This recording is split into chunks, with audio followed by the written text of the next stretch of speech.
2,500 years ago, a Greek city flourished in a quite spectacular way. Out of this place came extraordinary things: philosophy, theatre, and a great political idea. The city was Athens, the idea, democracy. Democracy triumphed briefly, then was forgotten. Yet today we venerate it as the cornerstone of Western civilization. In Washington, the greatest superpower in the world champions Athenian ideals: liberty, equality, and freedom of speech. But are we really the guardians of Greece's golden age? These perfect white columns seem to me to be a great metaphor for what we've done with the classical past. We've taken the world of the ancient Greeks and we've whitewashed it. We've turned it into a kind of fantasy. We look back at ancient Athens and we see what we want to see, not what was actually going on.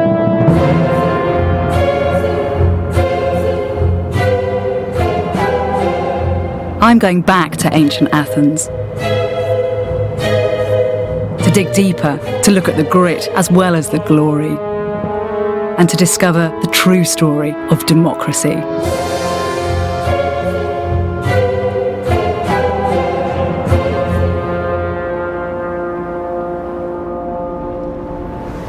If you say the name Athens, certain images immediately spring to mind. A beautiful Greek vase, enlightened philosophers, the Parthenon. This is a place that we cherish as the first free and equal society, a good, solid basis for our story of democracy.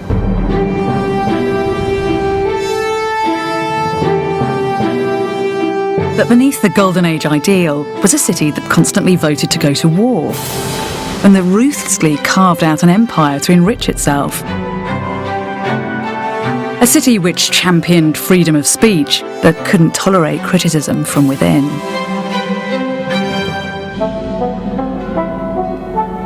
And now's the perfect time to dissect the idealised picture of Athenian democracy, because so much has recently been discovered that casts new light on what actually happened here in the Golden Age.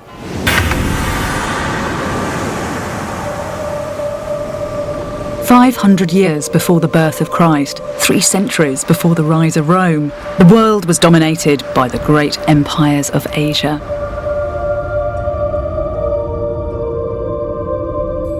Europe remained the province of primitive tribes. But this world order stood on the brink of cataclysmic change. A new power, Persia, had swallowed up the great civilizations of the Middle East, forming the world's first superpower. The empire of the King of Kings spread from the mouth of the Indus to the gates of Europe. But beyond the borders of this first world empire, a small, dynamic place was making a noise. Wedged between east and west lay a mountainous collection of islands and strips of land, each ruled by one of hundreds of rival city-states. Just one of these was the ancient city of Athens. In the 6th century BC, Athens was dominated by the Acropolis, a jagged fortress of prehistoric limestone, crowned with simple stone structures where the people made sacrifices to their gods. In its shadow was the Agora, the centre of the city, where the Athenians came to buy and sell, talk and debate. It was the hub of Athenian life, one of the busiest, noisiest places in the Greek world. It's probably huge private buildings and small sanctuaries and things of that sort. Archaeologists have been excavating this site since the early 1930s. Their basement storerooms are packed with artefacts from 5,000 years of Athenian life. John Camp showed me round. How many artefacts have you got in here? Catalogued one, something like 250,000. And then we keep a great deal of the pottery and fragments because that tells us the date.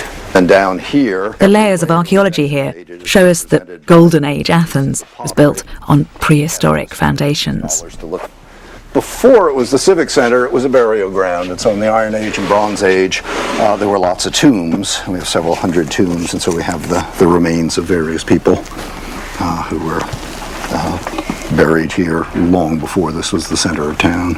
So this is, what, about 1000 Somewhere BC? between 1000 and 1500 BC. I think we always forget that the classical Athenians were walking on the ghosts of the past. You know? Yep, very definitely. In recent centuries, the Greek states had emerged from a dark age and transformed themselves. Greek shipping now spanned the Mediterranean, making trade with Palestine, Africa, Italy, and the Black Sea.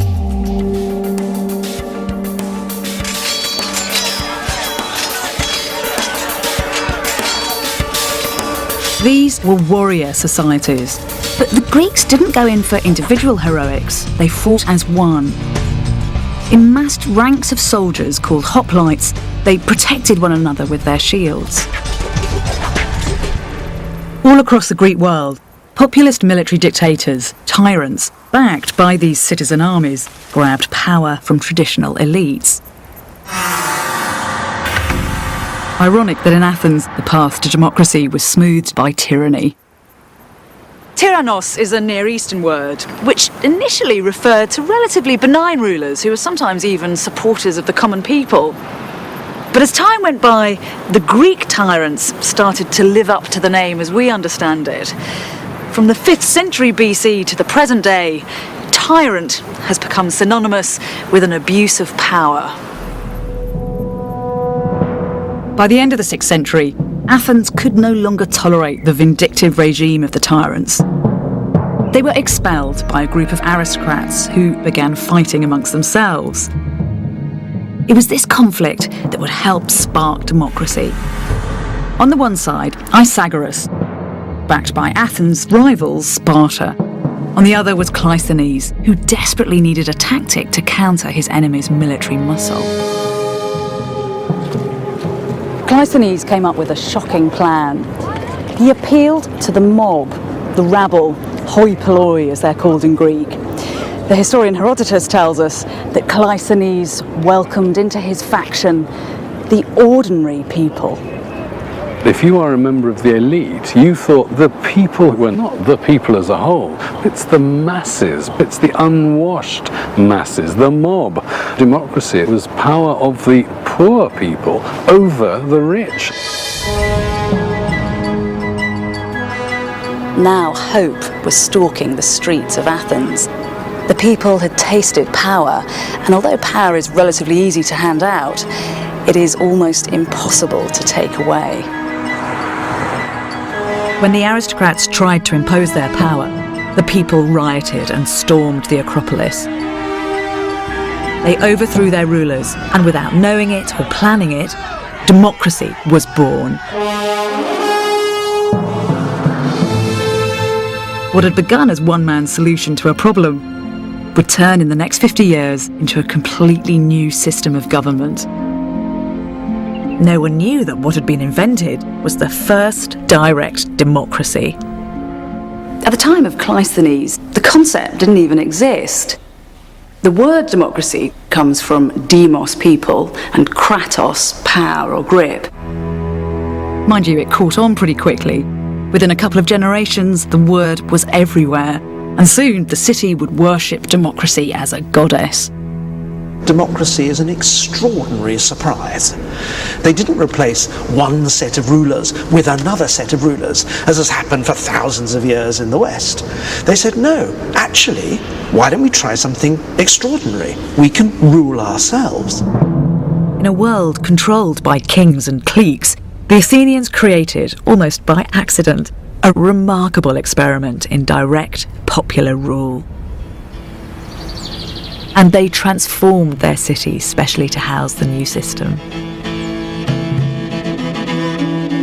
Opposite the Acropolis, people would assemble on the hill of the Pnyx. Any citizen was allowed to attend, and a vote of the assembly was law. The assembly was chaired not by career politicians, but by ordinary citizens chosen at random for a term of 1 month. They were put up at state expense in the circular tholos, Next door was the council chamber, where 500 ordinary citizens met each day.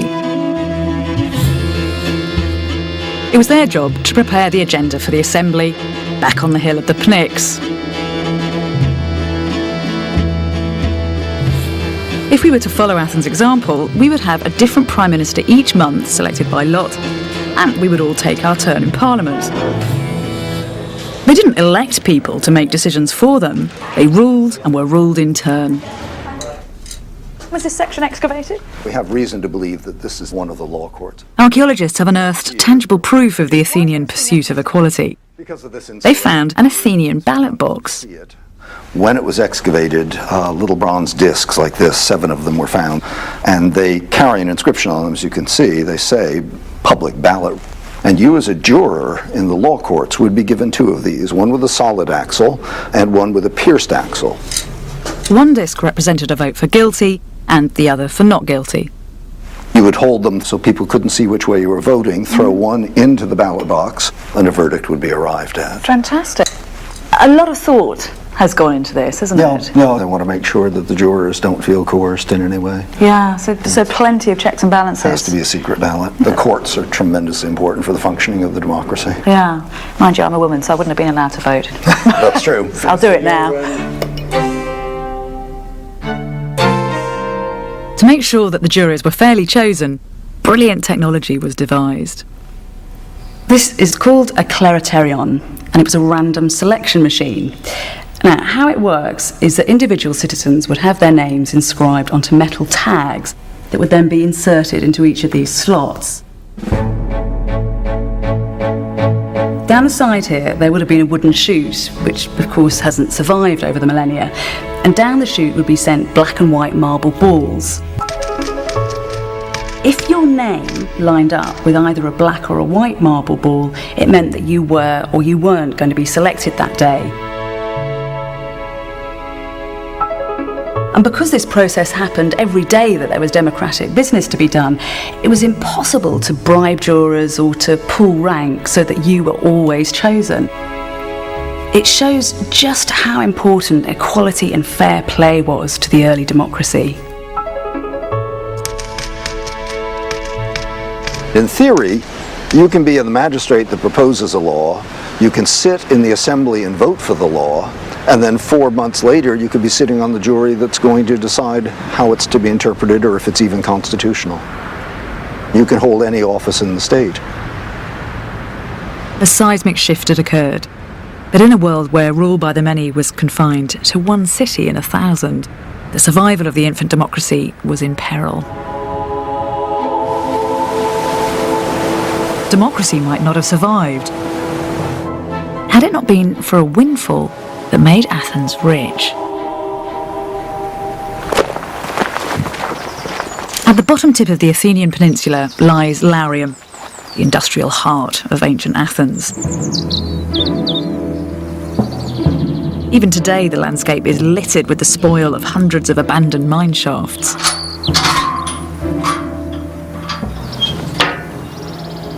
Although off the tourist trail, Laurium has an important story to tell.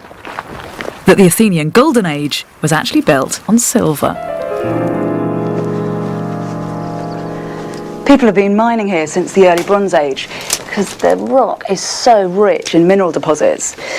But then in 483 BC, the Athenians struck a giant seam of lead, carrying within it precious particles of silver.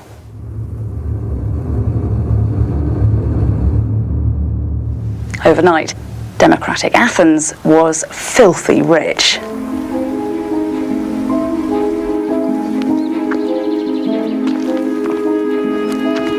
Recent excavations have uncovered a complete settlement of tiny houses and streets. The conditions here are pretty cramped, but actually it's not that different from other towns and villages of the period. What makes this place different is that. This building has just been identified by some archaeologists as the remains of a watchtower. The living quarters surrounding the tower were not occupied by citizens, but by slaves. Seems the Athenians wanted to keep their slaves under 24-hour surveillance.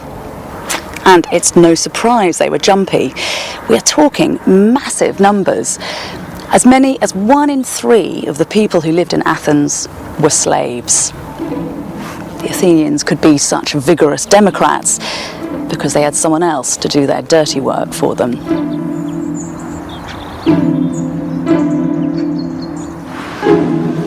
The Athenian citizens felt their freedom all the more keenly as the owners of people who had lost theirs.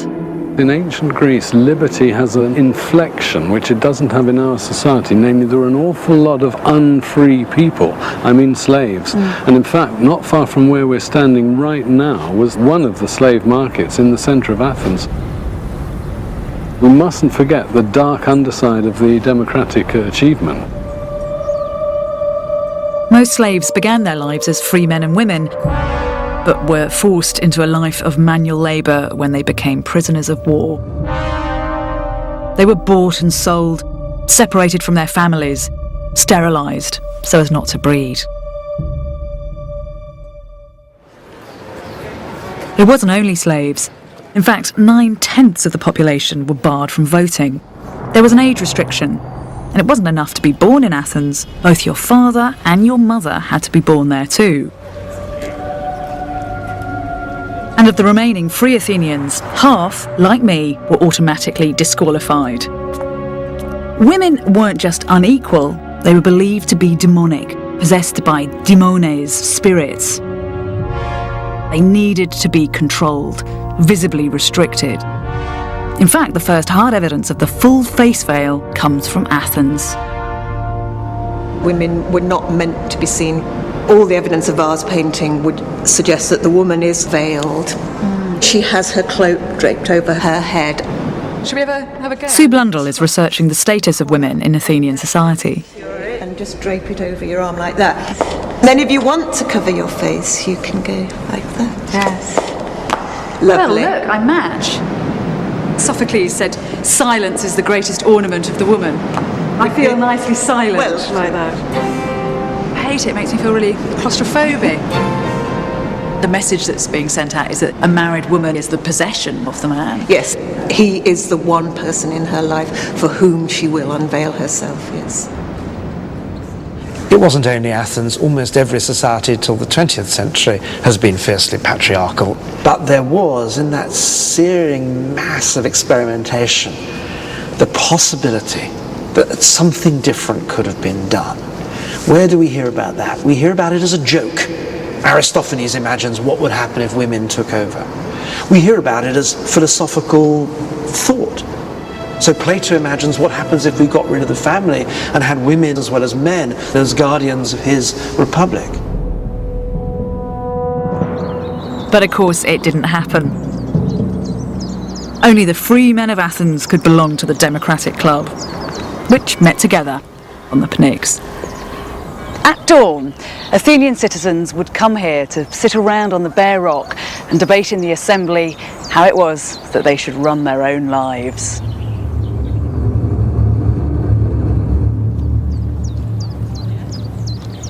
So we're going to do an experiment in Greek democracy.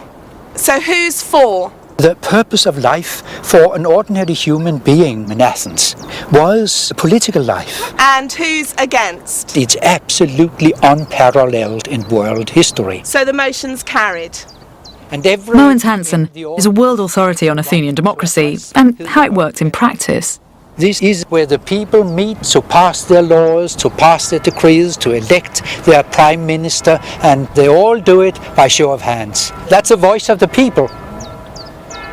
The Athenians believed the name Pnyx was derived from the adjective pyknos, which means crowded or densely packed.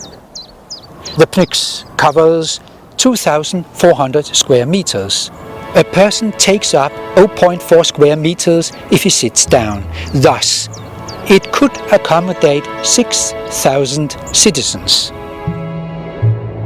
Important legislation needed to be endorsed by a vote of 6,000, and that's exactly the number of people Mogens has worked out could fit onto the crowded Pnyx. But it's impossible to count 6,000 hands.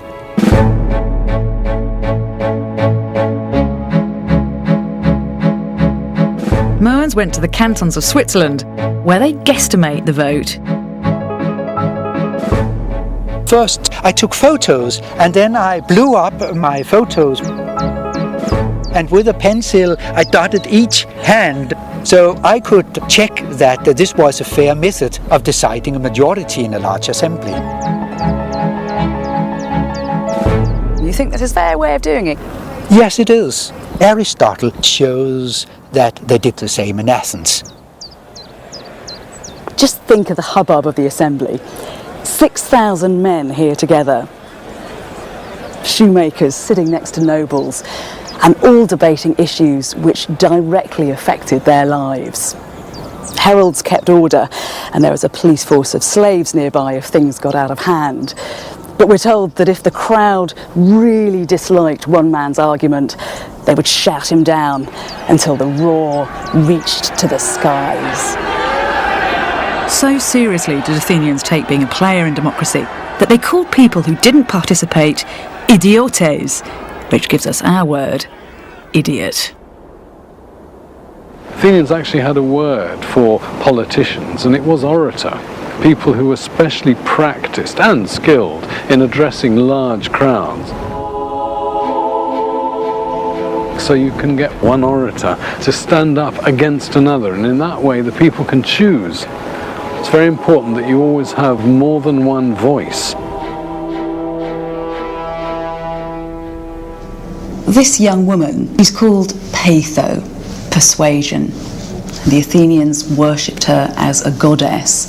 They bestowed great honours on her in the hope that she in return would give them the gift of a fine speaking voice, sweet words, and a 5th century talent for spin. In 483 BC, the Citizen Assembly had a weighty decision to make. What to do with the flood of silver pouring in from the mines? Now, there's nothing like a discussion of how to spend a fortune to get the creative juices flowing. And one day, in 483 BC, a man called Themistocles stood up with a brave and far-sighted plan. Themistocles wasn't from one of the old aristocratic families. He was someone who'd benefited directly from the new opportunities of democracy. He was hungry, and he had the verve and focus of a man freshly empowered.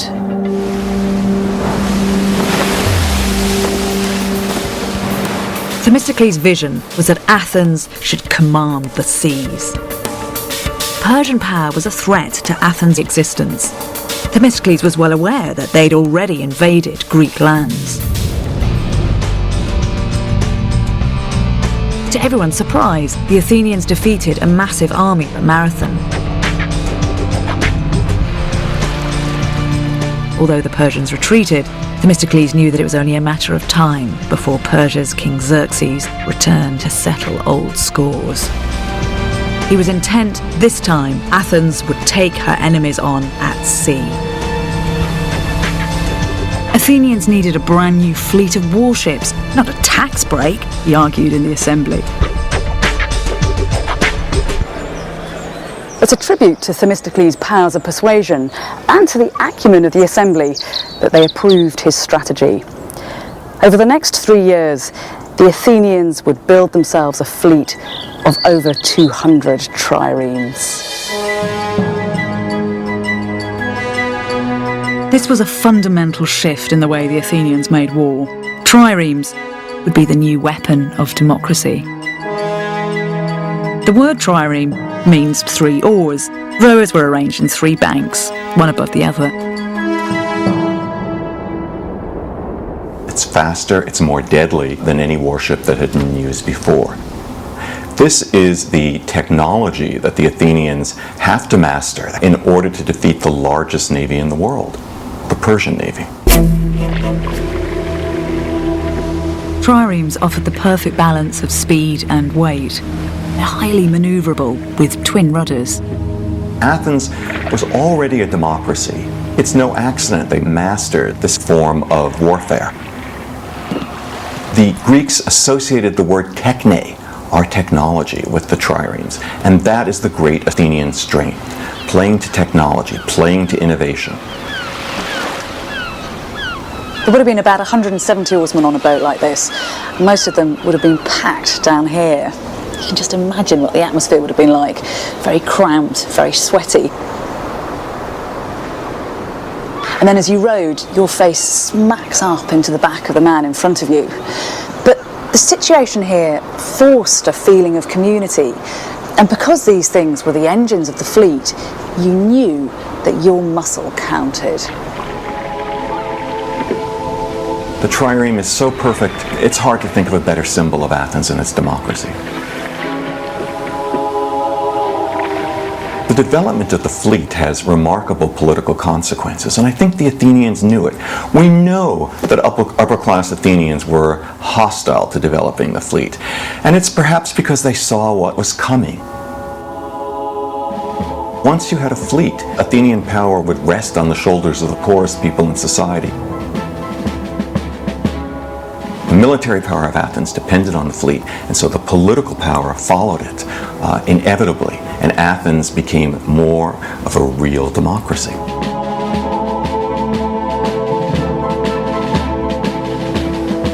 In the east, Xerxes' preparations for conquest gathered pace. He mustered a colossal army from across his empire. Rational debate wasn't enough to decide the Athenian strategy. They needed assurance from higher powers.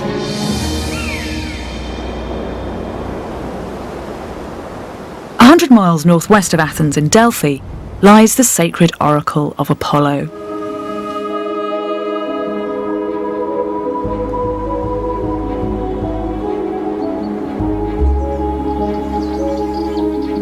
In Apollo's temple, questions were put to the priestess, and her enigmatic replies were then translated by priests.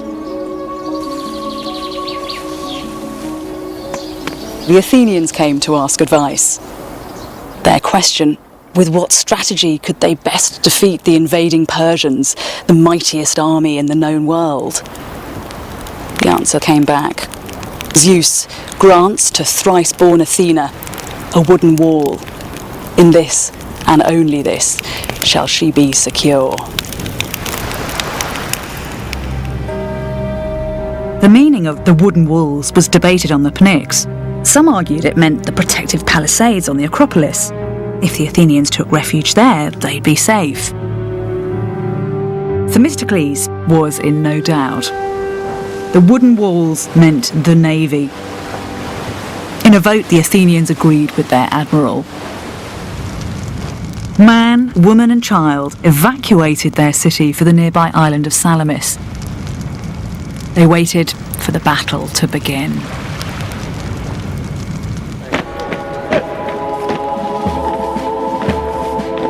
In September 480, the Persian army entered Athens, hungry for revenge. Xerxes found the whole territory deserted. The Persians razed the Acropolis to the ground, stole its treasures, and torched whatever was left. These deformed statues, blistered and buckled, provide vivid evidence of the terrible fires that raged on the Acropolis. All the Athenians could do was watch as their city burned. They waited with their Greek allies on the nearby island of Salamis. The key was to get the Persians to fight where the Athenians wanted a battle. The only way to do that was to trick them. Themistocles sent a message to the Persians saying his men were deserting. Were the Persians to enter the straits by dawn, they could capture his fleet without a fight. He was gambling the Persians would believe him and row straight into a trap. At dawn on the 25th of September, the Persian ships filed into the narrow waters. The modern Greek navy has a base at Salamis. Captain Cosmas Christides studied the battle while training to be an officer. Welcome on board, Captain. He's used his intimate knowledge of the Straits to bring new evidence to the textbook history. Here, you can see now, there is where the battle took place. Yeah. On the right side, there were the Greeks. On the left side, the Persians. The Greeks were outnumbered 2-1, but the straits were so narrow that only half the Persian fleet could enter. Themistocles had lured the Persians into his trap. The Strait of Salamis, which is around 300 yards, the Persian fleet cannot be deployed. That's very clever, isn't it? Because you've got such a narrow area. So, as you said, you're limiting the number of Persian boats that can come in. That's correct. Themistocles also knew that the morning currents and crosswinds would disorientate the Persian fleet. The wind turned them like this. So he wants to ram the side of the boats. And he succeeded. The tactics of a battle were to ram the enemy and then to quickly back off before the enemy could do damage to you.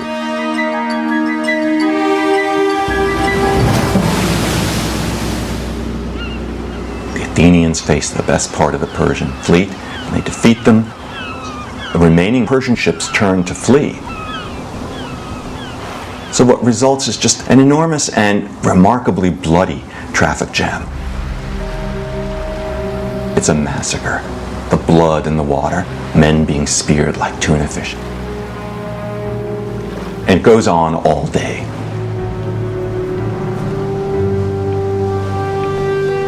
Xerxes watched as the Persian fleet was steadily annihilated. This victory would underpin Athenian democracy. One factor which made the democratic experiment the way it was the Persian Wars. Just having a bunch of people coming in, taking over Athens, smashing your statues up on the Acropolis there. You start thinking, hey, why did we win? What makes us different from them? And so if there wasn't a notion of the power of the people as against dictatorship and tyranny before the Persian invasion, there was after. All over the city, public monuments were set up eulogising the victory. The message was clear. Western democracy could and should triumph over Eastern tyranny. The schism between East and West had been set in stone. Salamis is just a key event in Western history. All the things we associate with the golden age of 5th century Greece, the democracy, the art, the literature, the history, the philosophical debates about empire and power above all, that wouldn't have happened without Salamis. Having triumphed decisively over tyranny, democratic Athens set its sights on building an empire. They understood that once the Persians pulled out of the Aegean, that the Aegean would be a power vacuum, and that if the Greeks didn't move in, the Persians would come back. The Athenians simply couldn't allow that to happen.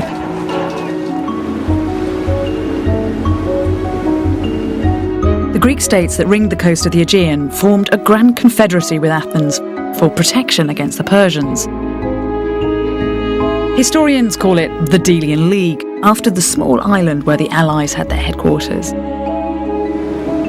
Delos was a sacred place, the legendary birthplace of Apollo and Artemis. I think the Greeks got it right when they thought the gods of wind, sea and sky roamed round here. It was very astute to base the League here. This was a neutral island. And also primevally sacred. A fog of mystery and superstition surrounded the place. This is not somewhere that you'd have tampered with. To begin with, the League was a huge success. As time went on, it became more and more clear that Athens, with its vast navy, was the obvious leader of the League. Many of the smaller states found it impossible to man a fleet all year round, so it suited both sides for Athens to provide protection and take money from the Allies for the service. To celebrate the foundation of the League, this temple to Apollo was built, and in it, a massive treasury where all the League's cash could be stored.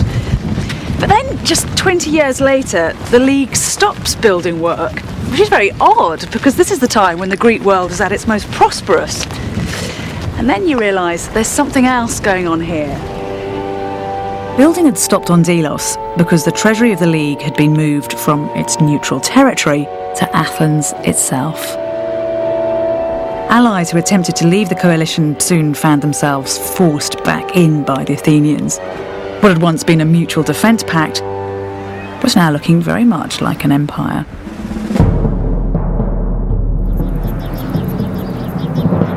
But what was behind Athens' new thirst for imperial power? Democratic imperialism may be down to something as basic as the need for grain. Grain is the oil of the ancient world. Whoever controls its supply can keep a stranglehold on power.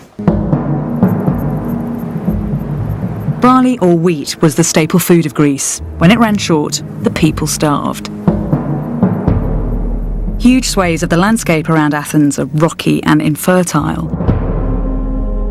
This area is now built up with housing, but these spy photos taken by the RAF during the Second World War show terraces where the ancient Athenians desperately tried to squeeze maximum food out of the soil. 5th century Athens might have been riding on the crest of a wave, but it still needed to feed itself. Proof that Athens was desperate for grain was found in the most unlikely of places. When they were examining the ancient drainage system in the Agora, they found a stone recording payments to Athens. This is an inscription relating to tax, and it tells us that Athens asked Athenians abroad to pay their tax not in silver, but in ton siton, grain. This is a great alluvial. Now, new evidence about how the grain supply motivated the drive for empire has come from Oxford historian Alfonso Moreno. This was much more fertile ground than Athens. He found a whole range of Athenian forts on lush, fertile Euboea. Athens had conquered Euboea, reducing its population to serfdom. So it was very unfortunate to live on flat, fertile land. You do attract gannets. Yes, especially unfortunate if you happen to live right across a very small stream of water from the Athenians. Following rare maps and surveys, Alfonso discovered a network of unexcavated forts, proving successive generations of Athenians spent huge resources on conquering and defending yet more of Euboea. They went so far as to evacuate the entire population of this part of the island, and they moved it out forcibly. How many people are we talking about? It's a good guess that it's probably 50,000 people, and in their place are put 1,000 or 2,000 Athenians. It makes you wonder whether people realize that democracy isn't necessarily a virtuous thing.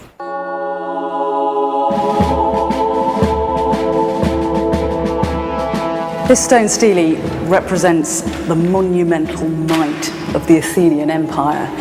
You can see that all over the stone surface there are closely carved inscriptions listing the places that owed tribute money to Athens, from Palestine to the Black Sea. It's an incomplete jigsaw puzzle now, but it represents a continuous flood of money pouring into the Athenian coffers up on the Acropolis. The domination of Euboea and the aggressive imperial project was the policy of Athens' most powerful aristocrat, Heracles. He was the darling of the people. Thucydides wrote of him that during his leadership, Athens was in name a democracy, but in fact under the rule of one man. Heracles was following on a long tradition of competition to deliver to the people of Athens ever larger prizes. And Euboea was just the largest, the latest example of that. It's a sobering thought, isn't it? The aristocrats standing on bits of coastline like this, looking out across the sea and wondering where it is that they can lay their hands on next. You know, I think that's more or less precisely what they did. This was a kind of competition. It was, in many ways, the transferal of the archaic ideal that you see in the Olympic Games to a political arena. And democracy was the ultimate way of playing a competitive game with other members of the elite. And the people derived great riches from the invasions, the feats of the aristocratic prowess of their leaders. First they had the silver mines, and now they had an empire. Democratic Athenians had more money than they could spend. Pericles used the surplus in a brash new way to create for the people a symbol of their own imperial glory. In 447 BC, work began on the defining symbol of ancient Greece, the Parthenon. The modest temple of Athena that had lain in ruins since the Persian invasion was rebuilt on an epic scale. It was the ultimate expression of Pericles' vision. For 15 years, citizens, slaves and foreigners laboured side by side to construct one of the most celebrated buildings in history. But the million tourists who visit each year find a site covered in scaffolding and cranes. The restoration is giving new insight into the original construction. Do you know how many would have been working on here when it was first built? Yes, I believe that it was about 200 people for the erection of the Parthenon. 200? Yes. And from sunrise working to from sunset? sunset. Yeah. Eating in the building. We found between the members, we found bones from chicken and shells. Seashells? So, yes, seashells. Fantastic. They are sitting over there, looking the view, fantastic, and eating upstairs. That's brilliant, so having kind of shellfish picnic while they build the Parthenon. The Parthenon was adorned with reliefs, including those supreme aristocrats, the Athenian cavalry. It was the biggest temple in Greece. Every powerful city or state wants to express his strength. I think this is an appearance of that. Yeah, a monument to power. Yes. Well, the Parthenon is always called a temple. What people forget is it was primarily a bank. It was a place in which we put money, treasures, and it wasn't used for any religious ritual that we know. Not only does it put its money and treasures there, but it was built out of money from the empire. So far from being a symbol of a pure white Hellenism, is a symbol of how Athens asserted power over a lot of rather smaller states and used it to glorify itself. But Pericles' beloved project was stirring up trouble. Factions in the city were enraged that the Democrats could steal from the defence fund to provide sops for the people. They brought their complaint to Pericles in the assembly. The Allies must be outraged, they cried. They must consider this an act of barefaced tyranny when they see that with their own contributions, extorted from them by force for the war against the Persians, we are gilding and beautifying our city, dressing her up like a common whore. Pericles' response was as much a defence of empire as it was of its most potent symbol. The Allies do not give us a single horse, nor a soldier, nor a ship. All they supply is money, he told the Athenians. It is no more than fair that after Athens has been equipped with all she needs to carry on the war to protect the Allies, she should apply the surplus to public works, which, once completed, will bring her glory for all time.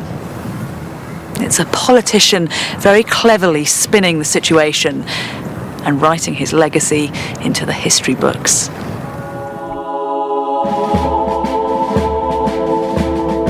Athens drove her imperial project ever further. Those that resisted were punished, men, women and children massacred. It is the nature of man, Athenians said, to take power wherever he can. The strong do what they like, and the weak accept what they have to accept. In the name of democracy, they pursued an aggressive foreign policy which set them on a collision course with their rival city-states. In 432 BC, the Athenians found themselves confronted with an enemy they could not overpower. The ancient world's most formidable military force, Sparta. It was an irony worthy of Greek tragedy that Sparta, virtually a totalitarian state, now claimed to be the liberator of Greece from the tyranny of Athens, the world's first democracy. Pericles had taken Athens into a disastrous war. Yet he appears to have been brilliant at persuading his citizens that they were dying for a higher cause.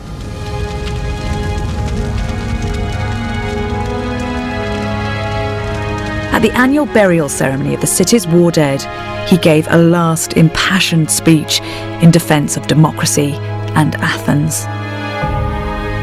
I could tell you a long story about what is to be gained by beating the enemy back. What I would prefer is that you should fix your eyes every day on the greatness of Athens. Our constitution is called a democracy because power is in the hands of the whole people. Everyone is equal before the law. What counts is not membership of a particular class, but the ability which a man possesses. They are fine and persuasive words, and for centuries we've chosen to take these as representative of the true spirit of 5th century Greece. But there are many who wouldn't have bought into Pericles' vision of a free and tolerant society. This was a time when unorthodox views were circulating throughout the city, and they were viewed as very dangerous. Democratic Athens was beginning to fracture. The evidence for how the breakup occurred is only now emerging.